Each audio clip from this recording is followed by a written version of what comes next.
سلام و درودی پر از محبت نثاری شما شنوندگان عزیز. با عرض اخلاص و مهر صحبت نوبتیمون را با عالم و دانشمند دکتر علم‌های فیلولوژی سید مکرم عبدالقادر زاده از برنامه از تبار خورشید پیشنهادتان می‌نماییم.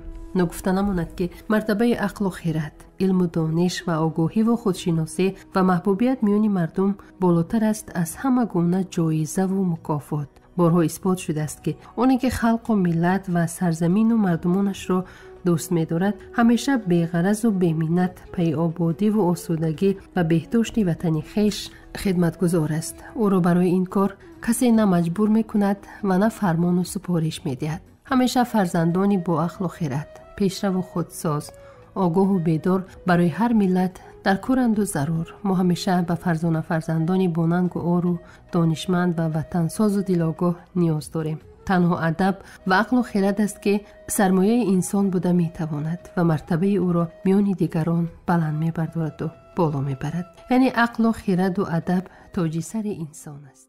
استاد خوش آمدید به صحبت. سلامت باشید، موفق باشید. بسیار شادم از حضورتون. به اندیشه شما چون صحبت ما گوناگون است، در هر سمت صحبت صورت میگیرد، به اندیشه شما در فهم یک شخصی وطندار مرز چی فهمیده میشود؟ یعنی چی موقع دارد مرزی وطن؟ البته برای هر یک انسانی وطن دوست نوابسته از در تاجیکستان بودنش یا دیگر کشور بودنش، مرز یعنی ننگ، ناموس، کامیابی، سعادت، عزت و شرافتی اون انسان است که باید همیشه در مد اولی نظری خود اون مرزی وطنی خود و حمایت از مرزی وطنی خود و همیشه در فکری آبادی وطنی خود و همیشه در فکری کامیاب کردنی که در حدود یعنی در این کشور و در این دولت و در این ملت هستند، کامیاب کردن اون یکی از مسئولیت شناسی هر فردی جامعه و اون که معنا و مضمون مرز رو درک میکنه است. میگن که دروازه های انسان به سوی علم همین چشم و گوش و هوش او هست. شما شرح میدادید یعنی چی خیل؟ البته حالا ببینیم قبل از همه اولین آیه هایی که نازل شد با کلمه اقرا، یعنی این چی معنی رو دارد؟ این معنی اون رو دارد که مسلمان همیشه باید یعنی سعی و تلاش و کوششی خواندن رو کند. چرا که حالا جسم هر انسانی غذا میگیرد از نوشیدنی ها و خوردنی ها و عقل انسان، درک انسان، فهم انسان یعنی جهان بینی انسان، مفکوره انسان غذا میگیرد از علم. یعنی انسان با علم مفکوره و ذهن و روح و روان و اندیشه و فکر و عقل و یعنی خیال و فکرش رو با علم غذا میدهد و علم انسان رو نیرومند میکند. انسانی که عالم باشد یا که متخصصی کدام ساحه‌ای که باشد در تخصص خود خیلی ماهر و قابل و فعال و مفید میباشد، در صورتی که یعنی از اون تخصص خود یعنی کاملا معلومات یا که علم داشته باشد. برای همین یعنی علم سعادت انسان در دنیا و آخرت است. ولی که از بزرگان اسلام میگه که اذا اردت الدنيا فعليك بالعلم و اذا اردت الاخره فعليك بالعلم و اذا اردتهما معا فعليك بالعلم. ولی این دانشمند میگه که اگر میخواهید دنیا، زندگی خوبی، خانه آرام، وطنی آباد، کشوری ترقی کرده و پیشرفته، هیچ ممکن نیست که به بیسوادی شود. باید علم بیاموزید. این همه با علم میشود. حتمی باید با علم باشد. سعادت دنیا و آخرت میخواهید، باز هم به علم نمیشود. حتمی در تمام جنبه‌های زندگی و در تمام گوشه‌های زندگی انسانی باسواد میداند که چیکار کند و چگونه رفتار کند و کدام عمل انجام بدهد. در نتیجه چیست؟ در نتیجه علم. برای همین علم خیلی مهم است برای کامیابی انسان و سعادت انسان و مسلمان. شما چخیل اثبات میکنید که علم برتری دارد از مال، ثروت، دیگرها؟ حالا علم برتری از همه چیز دارد به خاطر چیست؟ حالا انسان مال داشته باشد همیشه تشویش است که آفت غارت زیانی نرسد. همیشه در فکر حفظی اون مال و اموال است. خو چاروا باشد، خو ثروت باشد، نه واسه شکل مالکیت، نه وابسته به شکل مالکیت، همیشه در فکری یعنی حفظی اون مال و اموال و ثروت است. حالا علم چی؟ علم در فکر حفظی صاحبش است. یعنی انسان ملک و ملکیت ثروتش حفظ میکند، اما علم صاحبش رو حفظ میکند. برای همین یعنی علم یک دارندگی یا ثروت بگیم به اصطلاح یک ثروتی هست که انسان رو همیشه در همه جا نوبسته از در چگونه حالت بدنش علم انسان رو حفظ میکند. علم علم رو حفظ میکند. برای این برتری در همین است که حالا البته علم بالا از همه چیز است. خانه کتابدار به چی مانند میکنید؟ خانه کتابدار به اون مانند است که تمامی خرد و ریزه زندگی در دست اوست و تمامی معلومات پیش اوست اگر استفاده کند، اگر مطالعه کند. کتابدار یکی از ثروتمندترین انسانی است که تمامی دارندگی را دارد به شرطی که اون کتاب‌ها رو مطالعه کند. بله.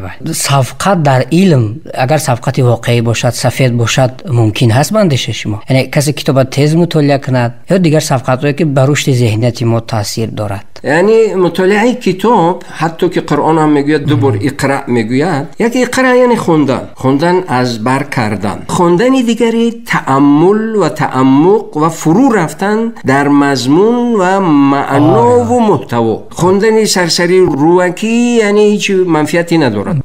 وقتی که خوندنی تعمق و فرو رفتن در مضمون و معنا و بالا مسلمان وقتی که عبادت میکند باید با تمام وجودش در اون عبادت باشد. حالا وقتی که مطالعه میکند با تمام وجودش باید مطالعه کند. یعنی چی؟ زبان و چشم و هوش و گوش و فکر و اندیشه و خیال و همش با تمام هستیش باید مطالعه کند. این نمودی با تمام هستی مطالعه کردن یا که خواندن کتاب با خواننده خیلی مفید و منفعتناک باشد و حتمی باید همچنین باشد. حالا چشمش در خط باشد و فکرش در بیرون باشد، این نمودی خواندن هیچ فایده ندارد. درباره شخصانی که به جمعیت فایده میرسونن اونها را یعنی که شما چی قبول میکنید؟ با چی تشبیهشون میدهید؟ اونایی که واقعا هم با علمشون، با استعدادشون یا با هنرشون برای جامعه فایده رسونن؟ البته هیچ انسان کامل نمی شود. بله. مگر بعد از اون که در کدوم تخصصی که نباشد، بعد از اون که در همون تخصصی خود ماهر باشد، یعنی مطالعه زیاد داشته باشد و تجربه خوبی داشته باشد، متخصص به معنای کاملش باشد. وقتی که متخصص به معنای کاملش می باشد، این از اون طلب میکند که هر روز در همون تخصصی خود باید مطالعه داشته باشد. نوآفری، ایجادیات و مطالعه، خواندن، یعنی زیاد فرو رفتن در همون تخصصی خود باید داشته باشد. چرا؟ به خاطری که پیامبر گرامی اسلام صلی الله علیه و سلم هم میگویند که هر انسان به مانند یک خزینه زیر زمینی هست. حالا شما میدونید کدام خزینه زیر زمینی رو که بکار کرد اون مفید باشد برای جامعه و جمعیت؟ نه، حتمی اون باید کار کرد شود. خزینه فرض کردیم چیز طلا، یا اینکه سنگ‌های قیمت بها، یا اینکه نمودهای آهن،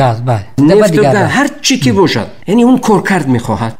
هر یک انسانی هم به مانند یک خزینه زیر زمینی است که اون باید پدر و مادر اون رو در وقتش در سن سال تربیه، در سن سال تعلیم باید تعلیم بدهد، تربیه کند و یک شخصیت، یک متخصص ورزیده ساحه معین تا سن سالی که درک و فهم میکند تا اون وقت باید آماده کند. چرا که تجربه حیات زندگی اثبات کردگی هست که انسان کامل شکل مییابد یا کامل میشود تا 14 سالگی. وقتی که تو 14 سالگی اگر از علم و از تعلیم و از تربیه و از آداب و از اخلاق دور موند، یعنی اون شخصیتی مفید برای جامعه شدنش بس دشوار است. یعنی این سن سالی هست که باید که تا این سن سال باید انسان چیزهای خیلی زیادی رو باید بداند و شخصیتی شده باشد.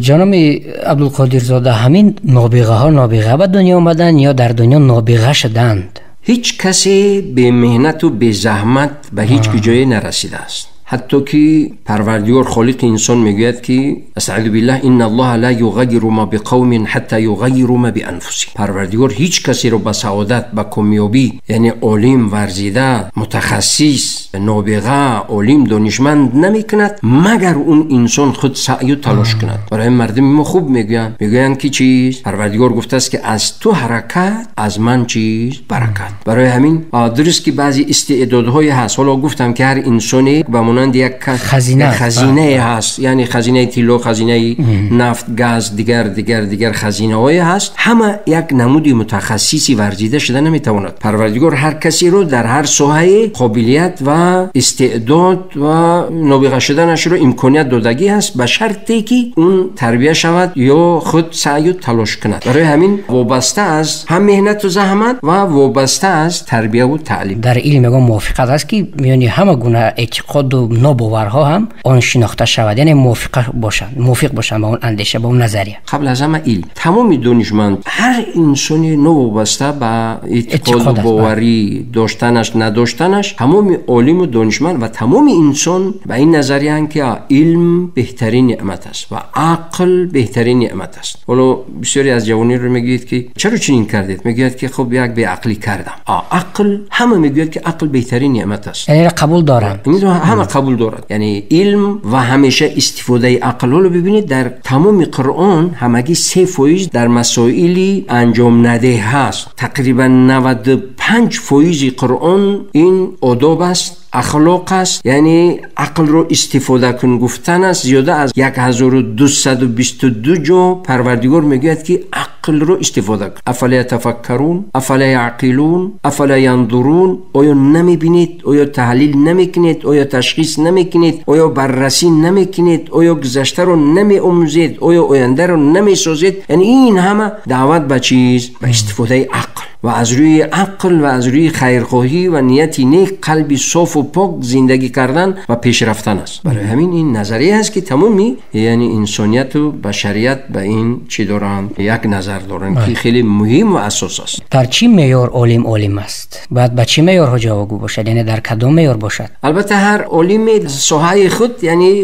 ورزیده و متخصص و فهمیده هست، لیکن با وجود همین حالا کسی بگوید که من عالمم، دانشمندم، اسلام میگوید که نه، اون غافل و جاهل است. پس میگوین که عالم کی هست؟ عالم همونی هست که مطالعه دائمی دارد، تلاش دائمی دارد، پیوسته و فرو رفتن در علم و در همون کدام تخصصی رو اختیار کردگی هست، در همون تخصص خود فرو رفته و داده شده هست. اون رو میگوین که چیز؟ عالم. اما کسی بگوید که خب تمام دیگر من عالم شدم، من یعنی اکتفا میکنم به همین، پس اسلام و دانشمندان اسلام میگوین که اون جاهل است و عالم نیست. انسان ها در اصل یعنی همه رو پروردگار عقل داده است و انسان از دیگر موجودات، از دیگر حیوانات با عقلش فرق میکند. و پروردگار هم انسان رو خلیفه روی زمین، یعنی آباد کننده روی زمین وظیفه دار کردگی است. در اساسی چی؟ در اساسی عقل. اگر پروردگار به انسان عقل نمیداد، نه پیامبر میفرستاد، نه حرام و حلال بود، هیچ چیز نمیبود. اما وقتی که به انسان عقل داد، تمامی مسئولیت رو بالای انسان گذاشتگی است و انسان رو موظف و موکل و وظیفه دار کردگی است که باید یعنی همیشه کامیابی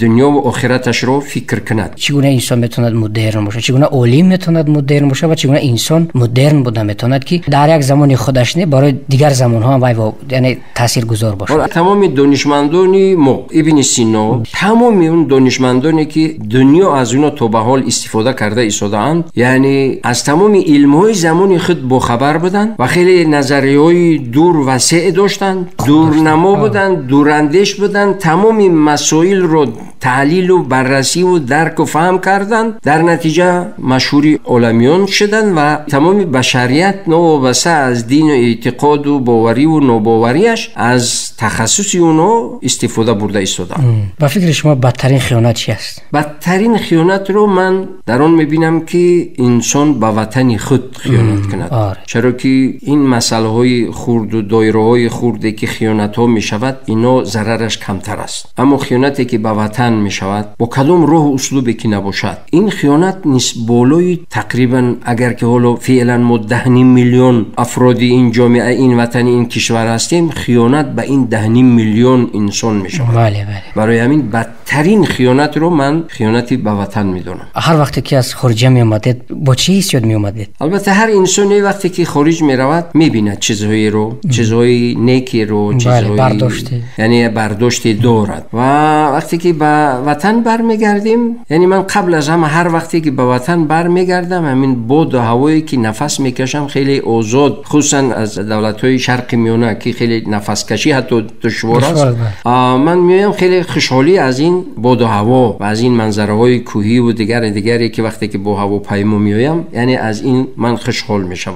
و وقتی که میایم داخل کشورم آرامی کشورم میبینم، چرا که ما در تمام کنفرانس‌هایی که اشتراک میکنیم اکثریت کلش در موضوع تروریسم است و اون خونریزی‌ها و بی‌رحمی و بی‌انصافی و بی‌عدالتی و یعنی دیگر موضوعا میرود. وقتی که من به وطنم برمیگردم یعنی میبینم که الحمدلله وطنی آرام دارم و وطنی که رو به ترقیات، رو به پیشروی دارد و هر روز است که یک کارخانه، یک ساختمانی، یک راهی شده می شود و این برای من بسیار یک خوشحالی و خوشنودی و حتی سلامتی میارد. شما برای یک عالم عموما برای اونهایی که دانش آموزن داشتن چند هنر دیگر تا کجا مهم ارزیابی میکنید؟ به مثل شاید بعضی اونها اوستا هستن، تخصص دیگر دارن، همین لازم هست برای یک دانشمند؟ در عرفیت ما شما میگویند که 40 هنر برای یک مرد کم است. نو واسه از علم و تخصصش باید هر مردی، هر انسانی باید یک چند هنری داشته باشد. حتی هنری همون پزندگی باشد یا تجارت باشد یا که کلنزنی باشد، هر چی که باشد باید که انسان در یک چند کاری مهارت داشته باشد تا اینکه از یکیش خب اگر کمتر چیزی به دست آمد از دیگرش چیزی به دست بیارد تا اینکه یعنی پیش هر مرد و نامرد سرخم نکند. در زندگی یعنی آبروی انسان در مد اولی نظر می ایستد که باید انسان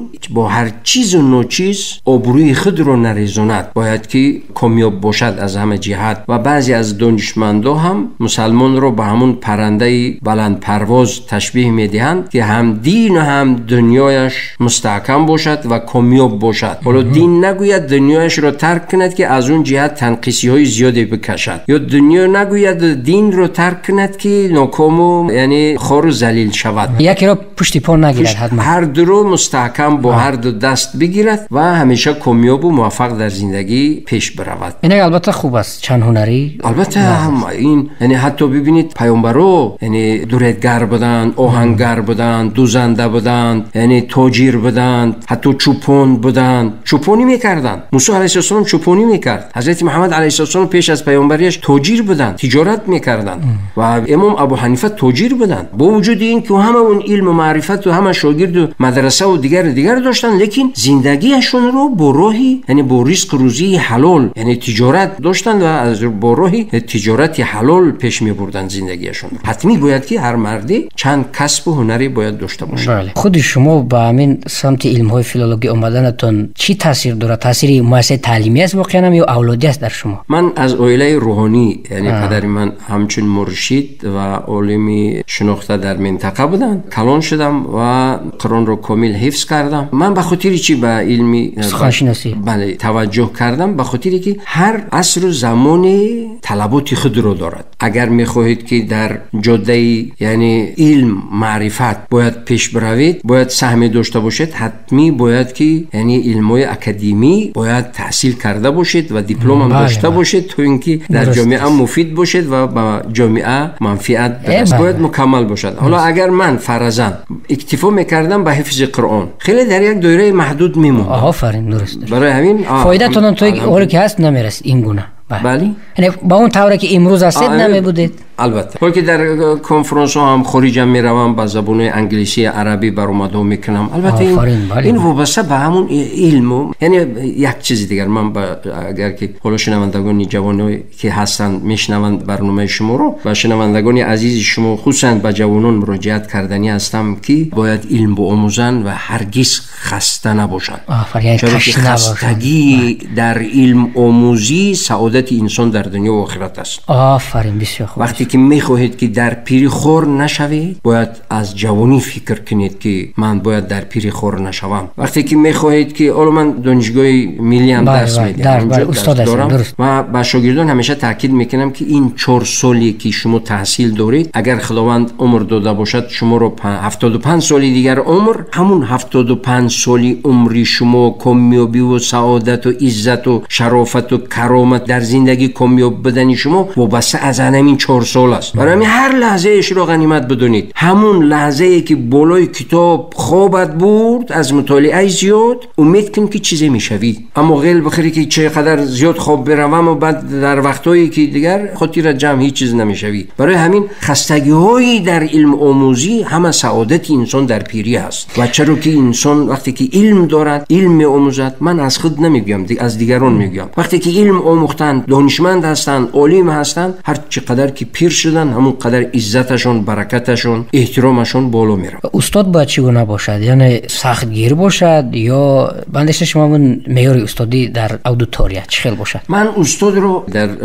اون تصور میکنم که استاد باید شاگرد رو به مانند فرزند خود تصور کنه. هر استادی که شاگردان رو به جای فرزندان خود تصور نمیکند، نمیداند، اون استاد خائن است. اون استاد نیست. انسان عموما در افکار انسانیت و بشریت، یعنی قبل از همه هیچ وقت نمیخواهد که کسی رو از خود بالا ببیند، مگر فرزند خود رو. حتی زن خود رو نمیخواهد شوهر که از خود بالا ببیند. این طبیعت انسانی هست. این مسئله سنجیده شده، نظرسنجی بعدی اثبات یافته مسلم است، مگر همون پدر یا مادر میخواهد که هم فرزندی خود از خود بالا باشد. برای همین باید که استاد شاگرد رو باید به مانندی به جای فرزندی خود بداند، چی طوری که برای فرزندی خود غمخوار هست و شاگردان چنین غمخوار باشد. موافق هستید؟ باید که شاگرد فراتر از استاد باشد، باید که بیشتر از استاد فراتر بیشتر برود. بله، حتمی باید هر نفری، هر شاگردی باید کوشش کند. ولی یک مضمونی خیلی منطقی و عجیب و نجیبی هست در اسلام، میگوید که هیچ وقت مسلمان در دنیا از خود بالا را نظر نکند. چرا که اگر در دنیا دارندگی و ثروت و مال و اموال و خانه و قصر و دیگر هر چقدر که از خود بالا رو نظر کرد، همون قدر حریص می شود، همون قدر ناکام می شود، تا آخر عمر خود رو سعادتمند و کامیاب حس نمیکند. اما در مسئله معنویات، علم، معرفت باید همیشه از خود بالا را نظر کند و همیشه تلاش کند که به یک مقامی به کمالات باید برسد. ادامه صحبت ما را با پروفسور دکتر علم‌های فیلولوژی، عالم نکته‌سنج و خودآگاه سید مکرم عبدالقادر زاده میشنوید.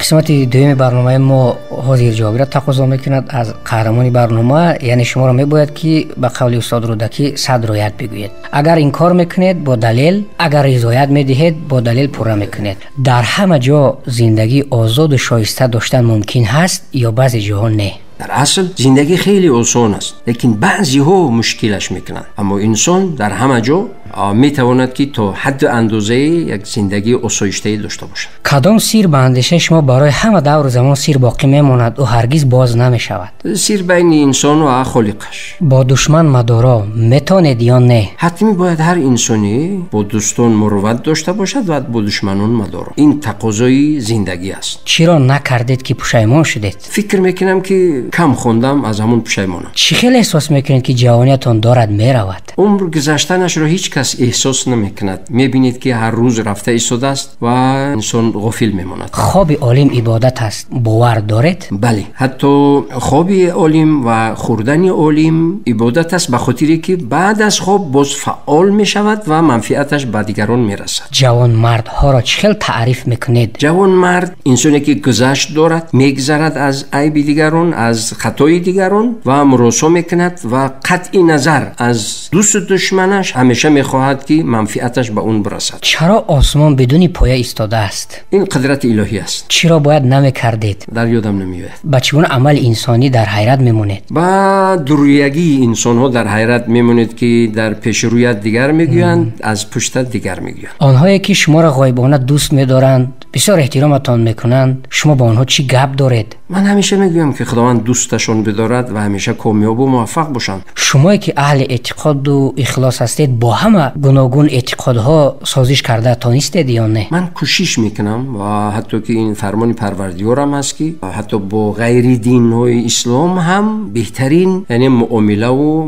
مناسبت و صحبت داشته باشید. هر وقت نگاه میکنید که آسمان به پهنا است، این را چی دلیل میگیرید؟ در این قدرت الهی رو میبینم. ضرر از باورهاتون دارید یا نه؟ ولی هر انسانی خصوصا من گاه از باوری یا ساده‌لوحانه ضررهای میبینم. چگونه به اندیشه شما انسانی خوب است؟ انسانی مفید. در دنیا خوبی ها بیشتر میگذرند یا بدی ها؟ در دنیا خوبی ها میگذرند، زیاد بدی ها کم است. همه ما خوب و بد تولد شده ایم یا خوب به دنیا میاییم یا اینها را انتخاب میکنیم؟ این انتخاب انسان است. هر انسانی که به دنیا میآید بیگناه است و بی عیب است و محیط یا پدر و مادر یا اینکه رفیقی بد اون انسان رو به یک انسانی بد تبدیل میدهد. عاقل هرگز چی نمیکند؟ عاقل هرگز دروغ نمیگوید، حسد نمیبرد. همین حالا که در صحبت ما هستید با یادی کی هستید؟ دوستای خوب. دوستی جانی دارید یا نه؟ البته هر انسانی دوستی جانی دارد. دوستای صمیمی خیلی زیاد دارم. الحمدلله من شکر میگم و افتخار میکنم.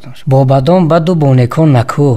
شما میکنید یا نه؟ من کوشش میکنم که با بدان هم نیکی کنم، با نیکان هم نیکی کنم. اگر با بدی شود حتمی پس فرق بین بد و نیک چی میماند؟ به اندیشه شما هست کسی که بدی در توانش نباشد، یعنی نتواند بدی کرده؟ انسانی که قلبی پاک دارد بدی کرده نمیتواند. دلتان به یاد کدام گم کرده هاتون گم میزند؟ مادرم خدا رحمتش کنه. من خرد بودم از دنیا گذشتم. یک وصف مادر میکردید، بسیار آوازی خوب دارید. خواهش میکنم. مادر یعنی بزرگترین شخصیت برای هر فرزند است و بهترین نعمت برای هر فرزند است و مادر برای هر فرزند در بازی جنت است. انسان سعادت دنیا و آخرتش رو با خدمت به مادر و دعای مادر به دست میارد. یگان بار تلاش کردید که با یگان گونه نامتان در تاریخ ثبت شود؟ راستش بگویم من شهرت چندان دوست ندارم، چرا که شهرت آفت دارد. اما برای نامتان ماندن یگان کار نکردید؟ در حدود امکانیت هم بعضی کتاب و تالیفات و دیگر دارم.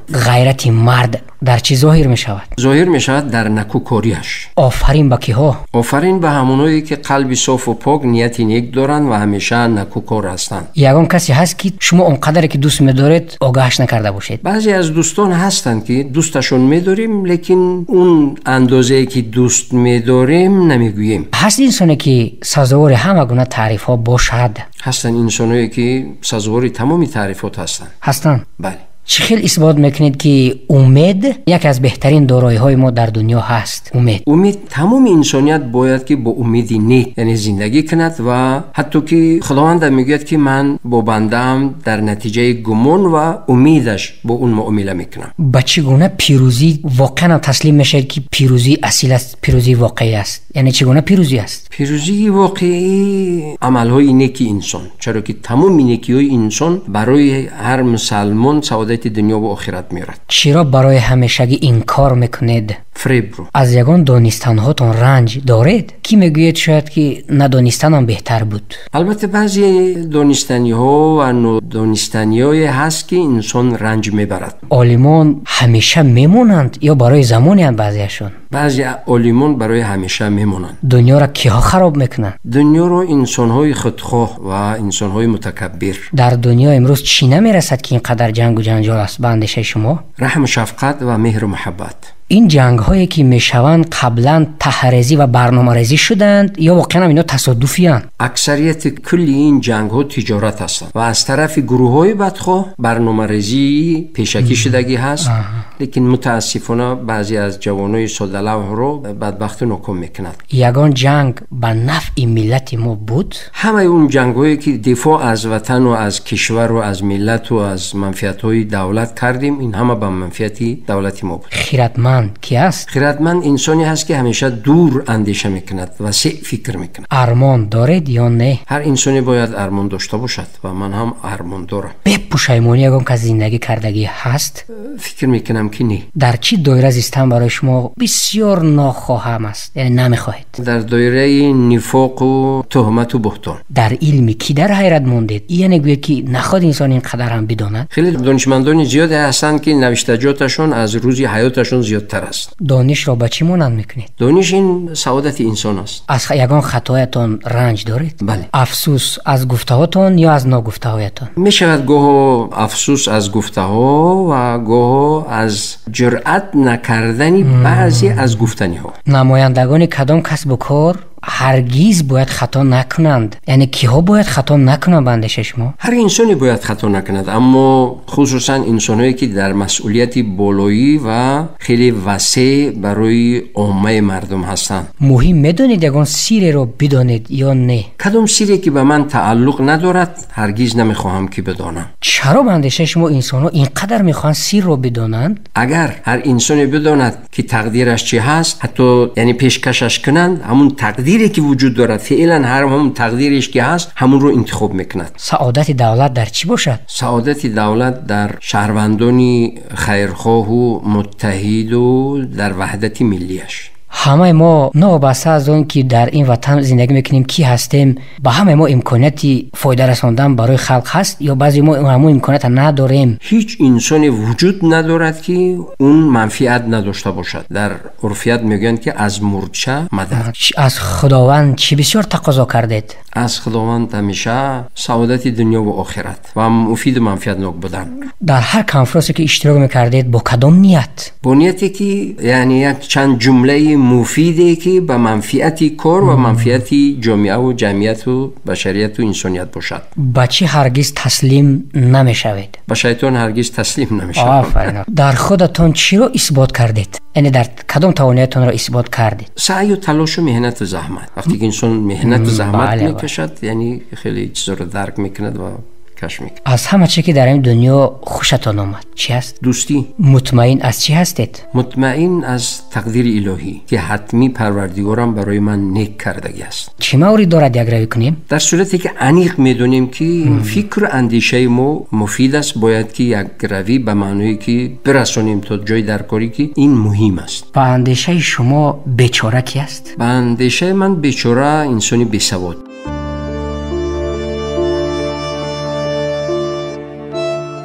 موفقیت به شما. بسیار از صحبتتان خوشم آمد. سخن ماندگاریتان چی است؟ همیشه باید سعی و تلاش، کوشش و علم بیاموزیم تا اینکه کامیاب و موفق و سربلند و با عزت زندگی کنیم.